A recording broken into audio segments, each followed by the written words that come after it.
Hi guys, I'm Akmonx. Welcome to my 7.2 Balanced Druid PvP guide. In the guide we're gonna talk about the talents and honor talent choices for the battlegrounds and 2v2 and 3v3 arenas. I'm gonna tell you what should we get first as a new traits, and we're gonna discuss a little bit about 3 builds that we can run in the arenas. So I'm gonna start with the honor talents. In the first tier we got the Gladiator's Medallion, Adaptation and Relentless. Relentless is a passive. It reduces the crowd controls that we get by 20%. The adaptation removes every minute the first long CC that we get, and the medallion is just a regular medallion that we can use with the 2-minute cooldown that gets us out of any CC. For me the best choice at the moment is the adaptation, probably, but versus every spammable CC like Warlock with the Fear, the good choice is Relentless, and it's actually the best choice versus the heavy CC comps like Hunter Rogue or maybe RMD. RMD actually is less for the druids because we got the forms and they can't polymorph us. Occasionally we would go for the Gladiator's Medallion to just create a moment to get some pressure, to trinket and maybe get a kill, or use some solar beam to interrupt the cast, or just shadow melt, get into the bear or whatever, put us to the safety or kill the enemy. The next one is a no-brainer. We go for the Mind Quickness. It increases our haste by 6%. It's always good. The other two aren't really a choice. The being not attacked for 8 seconds doesn't happen, neither in the BGs, neither in the arenas. The Initiation might be good for some fun PvP combos, but overall the haste will give us the best damage output in here. In the next one, for the BGs, we can run the Iron Feather Armor, but for the Ratted BGs and the arenas, we always go the Celestial Guardian. It gives us a lot of tankiness in the bear form, and the 20% increased healing is really huge on this talent. When we got healer on us, we pretty much can't die with it. We should run it versus the double melee in the 3v3, and versus melee caster and double caster, of course. For the next tier we got the Eclipse, Celestial Downpour and the Crescent Burn. Crescent Burn may be used versus the RMD when we pretty much sit in the bear and just spam the Moonfires, but other than that we pretty much go for the Eclipse right now. I think it's the best choice to have the lower cooldown on our only big CD, damage CD. The 70% reduction in silence is also pretty nice. If we're going for the AoE build in the arena, we would go for the Celestial Downpour to get the Starfall uptime pretty much on all targets whenever we can. But for the battlegrounds, to make AoE DPS, go for the Eclipse, because the Celestial Downpour cuts our Starfall DPS in half, makes it longer but deal less damage over the same amount of time. So the Eclipse is pretty much the choice. For the next tier we go for Dying Stars in the battlegrounds and the rated battlegrounds. We may go for it, but our team would provide more from the Boomkin aura, and we pick it pretty much always now. The Dying Stars got nerfed from the last patch, from 8 to 3 astral power generation when our DAT gets dispelled. So we stick to the Boomkin aura way more right now. The last tier is Cyclone. Pretty much always we go for the Cyclone on the arenas, unless we going for the Fury of Elune build, which is with Deep Roots. I will talk about this build later on, but mostly stick to the Cyclone on the arenas and in the duels. We're gonna go the Fairy Swarm if we are on the rated battlegrounds and we are the flag carry. Then we just gonna sit the bear, get this flag and sit in the bear. We can't cast clones in the bear, so we're gonna disarm the enemy that's giving a pressure on us and tries to kill us. It's a nice way of CC, additional CC that we got in the bear form. So I think this is for the honor talents. Now we're gonna go to the talents. And in here we got the pretty much choice in the first tier between the Warrior of Elune and Starlord. The Starlord is a passive that increases our haste on our Lunar Strike and the Wrath by 20% whenever we have the buff from the Star Surge. So when I cast Star Surge, I get 1 stack of the Solar and Lunar Empowerment. And with this, and with the Starlord, our next Wrath cast and Lunar Strike cast will be shorter. It's actually unaffected by this right now, but maybe when I use another one, it shows the same amount, I don't know. It should be shorter. The Warrior of Elune makes our next 3 Lunar Strikes in cast. Okay, now it's shorter. It's 103 and 172. With the Warrior of Elune we get 3 instant Lunar Strikes every 45 seconds.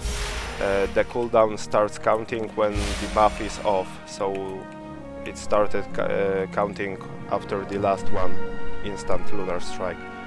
It is a nice way to build up the astral power. Also, it's nice to have some instant damage that we get from this that can't be interrupted, so I pretty much would go for the Warrior of Elune over the Starlord. The next tier is Displacer Beast or Renewal for arenas. I think in 7.2 we should go way more for the Displacer Beast, because the Boomkin isn't anymore that tanky after the nerfs to the bear form, and we aren't just the class that's pushing in all the time and just killing everybody. We have to position ourselves better, and Displacer Beast helps us with this a lot, and we can blink bash somebody and just kill him or CC him.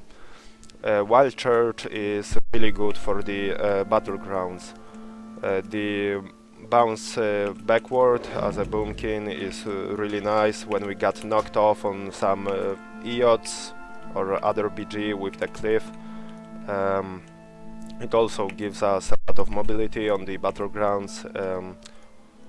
Displacer Beast is just a better choice for the arenas. We don't ever go Wild Church on the arenas as a balanced druid. Next tier we got the Guardian Affinity and Restoration Affinity. We pretty much choose between these two. In some cases I would go for Resto Affinity in 2v2 arenas, but mostly we stick to the Guardian Affinity. In the duels, Resto Affinity might be better. Pretty much Guardian Affinity always, because of the Frenzied Regeneration that is really strong, heals us for 50% of all damage taken in the last 5 seconds. So it is really nice, but the damage that it heals is only counted since we join the bear form. So if we, for example, get like our health chunked off to 20% before we go into the bear form, then we bear form and use it, it will the minimum amount of 5% maximum health heal only. It wouldn't heal the damage that we get on us before going into bear form. The next tier, level 60, we got the Mighty Bash, Mass Entanglement and Typhoon. Typhoon may be fun to play around in some cases, but isn't really viable on the high rated arenas, I think. We should mostly stick for the bash to have any form of this stun as a druid. It's really nice. We go for the mighty bash most of the time. It has 15 seconds cooldown, so it's a little less than the adaptation, which has 1 minute cooldown, so we can bash first to pop the adaptation on someone, and on the next bash of the cooldown we get the full duration on it. Also mass entanglement we would use mostly for instant rooting and beaming healer, or maybe for some control on the melee classes. The next year we got the choice of the Soul of the Forest and Incarnation. Right now I stick to the Incarnation most of the time. We got more opportunities to deal DPS with it, more full moons. When we don't have Incarnation, our Celestial Alignment lasts only 15 seconds, and if the enemy team knows what they're doing, they will probably hold their kicks for the moment when we pop this Celestial Alignment to interrupt our full moons, and we really maybe not able to cast even one on this Celestial Alignment, since it's such a short CD. Such a short buff, sorry. With the Incarnation we got 30 seconds, it's double the time and a little bit, 5% more damage on our cast, all of them, and our Lunar Strike and Solar Wrath generate 50% additional astral power, which isn't that huge part of it, just the fact that it's last double of the time is really big. I used the Stellar Flare in the 7-1-5 in 2v2 arenas, but right now I don't know if it's still viable. It may be. I will give you you will see in the next videos, I think, when I will post some 2v2 games from 7.2. I didn't play any yet. So the choice is between Incarnation and Soul of the Forest. I stick to the Incarnation. Next one, we got Shooting Stars and Astral Communion. Most of the time I would go for the Shooting Stars. In the PvP it got nerfed and is generating 2 astral power when it happens. But it's just a free DPS that we get on our dots. It increases our dot damage by like 4%, about 4% increase on our dot damage, which is pretty nice. Our dots aren't that hard hitting anymore. We doesn't concentrate on them that much as the 7.1.5, but still it's just an increase for free pretty much, and we still got some astral power from it. With the Astral Communion we go for the Fury of Elune build that I talked earlier about. Also we may go in some other cases as the AoE, but it pretty much is up to you guys if you want to go Shooting Stars on the Astral Communion. Astral Communion for sure if we're going for the Fury of Elune build. Shooting Stars overall is a better choice, I think. In the last year I stick to the Stellar Drift. We got the increased damage and radius on our Starfall, and we can cast in the Starfall. It is nice if we want to land some CC on the healer probably, or just land some full moon cast out of the pillar. We can run in the Starfall and cast in it. Pretty much it isn't any good choices in here. Beside the Fury of Elune build, in which we go the Astral Communion, Fury of Elune, and don't forget to get Deep Roots. What we wanna do in this build is we are waiting for the healer, most likely healer, to not have that trinket. We root him with the entangling roots, then we solar beam him, and he is unable to do anything for the 8 seconds since he is beamed, and the damage doesn't break our roots, so he's just sitting in silence, and we got these 8 seconds to DPS him. So we get the Fury of Elune on top of this, and just make it rolling on him. I can't really root the dummies, so I'm just gonna pretend that I am. I'm gonna cast the root, beam, and pop the Fury of Loneheim, pop the cooldowns, and when I'm about 25 or under 30 Astral Power, I'm gonna get the Astral Communion to get it to the full 100 again. And in that build we pretty much always want to go for the kill and set up this situation every 1.5 minutes when we got the cooldown for the Fury of the Loon and the Solar Beam, and we got the DR for our roots. Other than that, I prefer the regular build with the Incarnation, Stellar Drift and the Shooting Stars for me, with the Cyclone. And in this build we pretty much wanna focus on single target damage. We're gonna cast a lot of the full moons, half moons, that's in the all builds what we are doing pretty much, and a lot of star surges to this. With the star surges we got more damage from solar wraths and lunar strikes. The solar wraths in the PvP are hitting 40% more than in PvE, and it actually makes our solar wraths dealing more damage to the player than the lunar strike. So pretty much in the regular build with the shooting stars and the stellar drift, we are running around casting these full moons. Actually when we cast we're gonna sit in a place because we don't wanna waste our astral power that much on the starfalls. We're gonna use mostly the star surges to pressure one target and cast some wraths from it and the lunar strikes.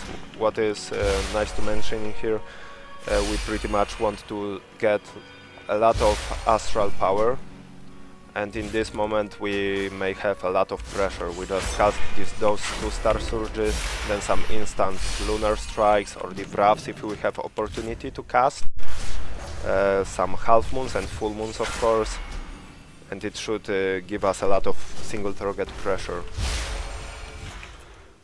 The other way to go Boomkin is the worst one, I think, from the three I mentioned right now, is the AoE build, in which we focus on spreading the dots to all targets we see, and we should get the long starfall in the arena for it, and just keep the people in the stellar empowerment and keep melting them down with our dots. Just try to keep up all dots at all targets at the all time. Our dot damage got nerfed in this patch by 50%, so it's a huge nerf to that, but we got some traits in compensation for this. So before we get to the traits, I want to make a quick announcement. As you guys may know, I want to become a full-time YouTube creator, and I'm starting my Patreon campaign. On the Patreon you can support me for my every video creation. Every video uploaded to YouTube will get charged a small amount of money that you choose, and you can set up a monthly max for it. As a patron, you will get your name in the description of my videos, and maybe some other cool stuff like my help in setting up your macros, etc. Just check it out, the link is in the description if you can support me. Thanks, let's get to the video. I think that's it for the builds. I would prefer to go the Incarnation one for these nice burst combos that we can do and just melt people down. Also, after the last hotfix, our full moon damage got nerfed by 10% in PvP, so it doesn't hit that much, but it's not a really big change. For the traits, I'm not sure yet how strong the Wax and Wane is. From what I heard, the Moonfire is dealing like about 300k on a crit with it when it's stacked, so it's pretty nice. I don't think we should rush this. From what I've seen in the tables, the most damage will probably deal our Star Surge. It may be our primary source of the damage. So we should get the critical strike on it first. And then we're gonna go for the... Of course, we should first get the Radiance of the Cenarion Circle, which increases our damage by 10% and stamina by 10%. Then we may go for the additional critical strike on the Star Surge, and then maybe go for the Light of the Evening Stars, Wax and Wane, Circadian Invocation. Then we got a lot of damage from the Wrath, so it is also a nice trait. And then in the end we're gonna get the Empowerment to get us a little bit more of this single target damage. The dot damage. Dark Side of the Moon increased the critical strike. In here we got some additional defense, and I think pretty much that's it for this. What we can get in here. The Falling Star is a talent, is the trait of choice. If we're gonna go for the AoE build, we're gonna go for sure for the Falling Star, the Light of the Evening Star, the Circadian Invocation, and the dot damage. That's what we're gonna go first if we are supposed to go the AoE build, if you guys want to do this. So I think that would be it for the guide. For the talents, honor talents, I pretty much talked about the 3 builds that we can use. So thanks for the watching. Subscribe to my channel and look out for the videos of actual arena gameplay from the 7.2 that will be coming up on my channel soon. See ya, guys.